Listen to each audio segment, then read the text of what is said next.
Mga ma'am and sir, may ipapaliwanag kayo sa akin. Charot, ako pala yung may ipapaliwanag sa inyo, no?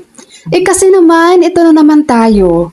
Bakit ang dami kong nare-receive, guys? Ang dami talagang nare-receive ko na comments. Nagtatanong kung totoo ba yung 1,000 pesos? At kung bakit wala yung 1,000 pesos na increase? Saan nyo na naman napanood yan, guys?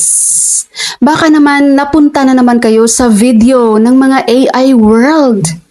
Napunta na naman kayo sa mundo ng mga artificial intelligence. Ano, tama o tama?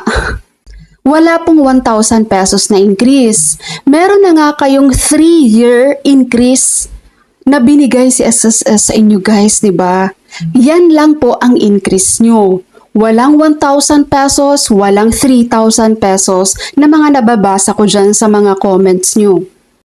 Itong 1,000 pesos na increase na sinasabi nyo, guys, hindi ko alam saan nyo na naman napulot yan. Wala pong ibang ibibigay sa inyo si SSS na increase sa inyong mga pensyon, kundi yun lang pong 3-year increase, pension increase reform program ni SSS. Yun lang, wala nang iba.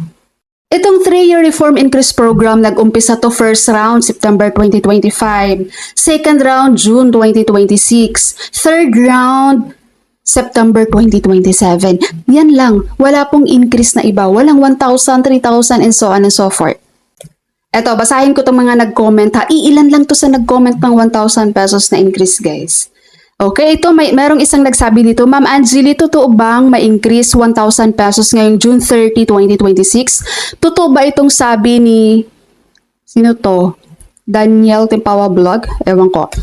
And ito pa, Ma'am, kailan ba ibigay ang second tranche na 1,000? Yung ibigay dapat panahon ni Duterte.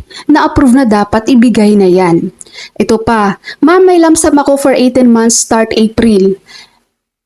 May 13th month pa ba ako sa December at magkaroon ba ako ng 1,000 dagdag pensyon? Okay, kung ang sinasabi nyo po ay 1,000 pesos na second tranche under Duterte administration, hindi na po mangyayari yun, guys. Huwag nyo na pong asahan yun. Never na pong mangyayari yan. Ngayong BBM administration. Dahil under BBM administration, ang binigay niya po sa inyo, ito po yung 3-year increase reform program. Okay, hindi, yung kay Duterte, guys, huwag nyo na pong asahan yun.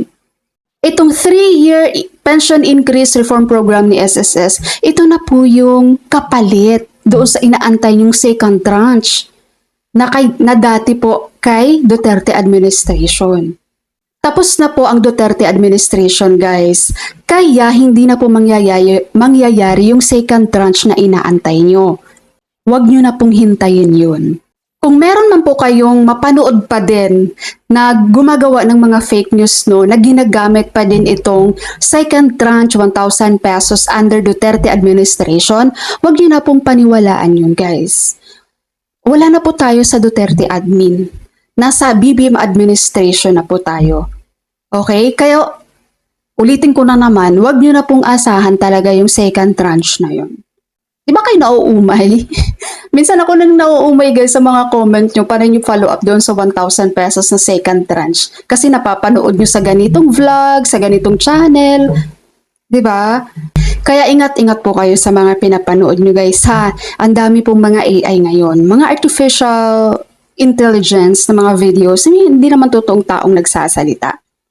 No, mga gumagawa ng fake news, may mga ari ng channel na yon. I don't know ano bang reason nila, bakit kailangan magkalat lagi ng fake news, no? Lalong-lalo na mga target nila mga seniors. Kasi mga seniors mostly talaga ang bilis-bilis maniwala. Kaya mag-ingat po kayo. Okay, so that's all for my video for today. Thank you so much for watching, everyone. God bless you.